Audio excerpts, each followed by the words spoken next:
ಈಗ ನಿನ್ನೆಯ ದಿನ ತುಮಕೂರಿನಲ್ಲಿ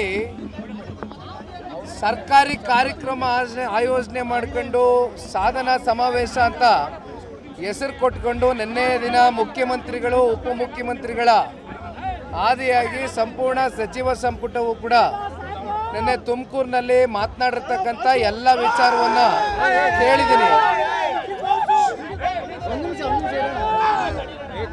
ನಿನ್ನೆ ಒಂದು ಉಪಮುಖ್ಯಮಂತ್ರಿಗಳು ಒಂದು ವಿಚಾರವನ್ನು ವ್ಯಕ್ತಪಡಿಸಿದರು. ನಾನು ಅದನ್ನು ಗಮನಿಸಿ ಇವತ್ತು ನನ್ನ ವಿಚಾರವೂ ಕೂಡ ಮುಂದಿಟ್ಟಿದ್ದೀನಿ.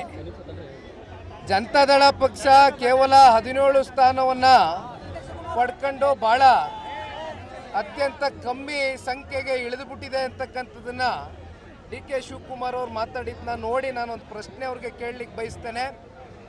136 ಜನ ಶಾಸಕರನ್ನ ಹೊಂದಿರತಕ್ಕಂಥ ಕಾಂಗ್ರೆಸ್ನ ಪಕ್ಷದ ಉಪಮುಖ್ಯಮಂತ್ರಿಗಳು, ಅದೆಂಥದ್ದು ಅವ್ರದ್ದು ಡಿಸೈನ್ ಬಾಕ್ಸ್ ಅಂತ ಒಂದು ಟೀಮ್ ಇದೆಯಲ್ಲ, ಅಲ್ಲೊಂದು ಕಚೇರಿನಲ್ಲಿ ಪಾಪ ಡಿ ಕೆ ಸಾಹೇಬರು ಡಿ ಕೆ ಶಿವಕುಮಾರ್ ಎಂಬುವ ನಾನು ಅಂತ ಹಾಕೊಂಡಿದ್ದಾರೆ. ಆದ್ರೆ ಮುಂದೋದ ಮೇಲೆ ಏನು ಅಂತ ಗೊತ್ತಾಗ್ತಾ ಇಲ್ಲ ಜನಕ್ಕೆ. ಅದಕ್ಕೆ ಪ್ರಶ್ನೆ ಕೇಳಿದ್ದೀನಿ, ನಮ್ಮ ಬಗ್ಗೆ ಚಿಂತೆ ಮಾಡೋದು ಬಿಡ್ಲಿ. ಇವತ್ತು ಇನ್ನೂ ಒಂದು ಮಾತು ನಾನು ನೋಡಿದೆ ಗಾಡಿಯಲ್ಲಿ ಬರ್ತಾ, ಈಗ ಪಾಪ ನಿಖಿಲ್ ಕುಮಾರಸ್ವಾಮಿ ಸ್ಟೇಟಸ್ ಬಗ್ಗೆ ಪ್ರಶ್ನೆ ಮಾಡಿದ್ದಾರೆ. ಸಾಹೇಬರು ನನ್ನ ಸ್ಟೇಟಸ್ ಬಗ್ಗೆ ಪ್ರಶ್ನೆ ಮಾಡಿದ್ದಾರೆ. ಒಂದು ಅರ್ಥಕೊಳ್ಳಿ, ಇವತ್ತು ಅವ್ರಿಗೇನು ಜನ ಸ್ಟೇಟಸ್ ಕೊಟ್ಟಿದಾರಲ್ಲ, ಉಪಮುಖ್ಯಮಂತ್ರಿ ಸ್ಟೇಟಸ್ಸು, ಇದು ನಾಡಿನ ಜನತೆ ಅವ್ರಿಗೆ ಭಿಕ್ಷೆ ಕೊಟ್ಟಿದ್ದಾರೆ.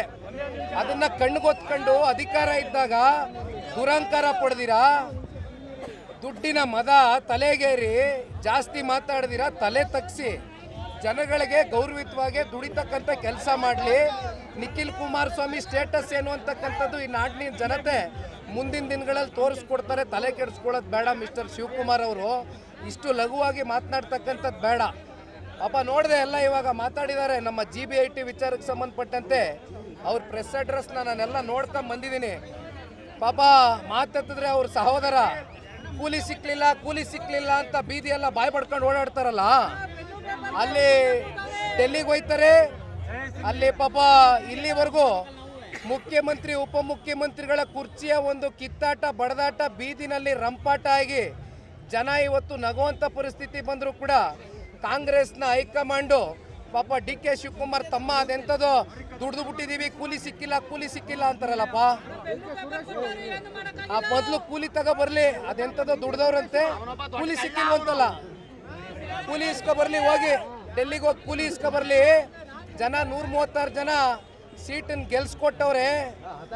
ಕುಣಿನಾರದೇ ಇರೋರು ನೆಲ ಡೊಂಕಂದಂಗೆ ಅವ್ರು ಹತಾಶರಾಗದೇ ಇರ್ತಕ್ಕಂಥದ್ದಕ್ಕೆ ಆಗಿರ್ತಕ್ಕಂಥದ್ದಕ್ಕೆ ಇವೆಲ್ಲ ಚರ್ಚೆ ಇರೋದು.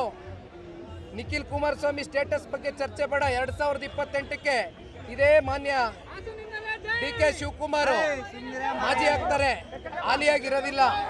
ಯಾವ್ರಿಗೂ ಅಧಿಕಾರ ಶಾಶ್ವತ ಅಲ್ಲ. ದಯವಿಟ್ಟು ಮಾತಾಡೋದಕ್ಕಿಂತ ಮುಂಚೆ ಎಚ್ಚರಿಕೆಯಿಂದ ಮಾತಾಡೋದು ಬೇಡ.